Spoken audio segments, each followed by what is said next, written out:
India is going to be the epicenter of the global EV revolution. And to enable this, we have to build a very different futuristic concept of manufacturing.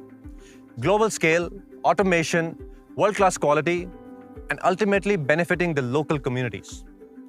Now, a year ago, we shared a vision for the two-wheeler factory that we were going to build. And the two-wheeler future factory, when it's fully complete, will be the world's largest two-wheeler factory. But today, we are expanding that vision into a full EV hub, which at full scale will produce 1 million cars, 10 million two-wheelers, and 100 gigawatt-hour of cells every year. This Ola Future Factory, reimagined Ola Future Factory, is going to be the world's largest EV ecosystem at a single site.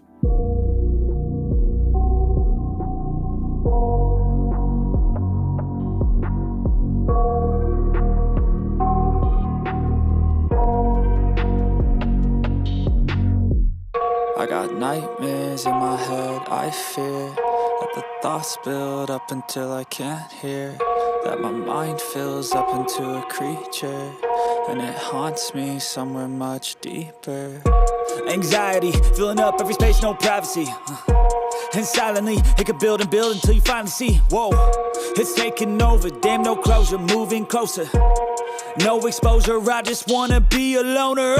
Some can't stay sober, looking over all their shoulders, like moving boulders just to get out of the home. It sucks, I've had enough, I don't wanna feel the stuck under the rug, all my problems that I shove. I got nightmares in my head.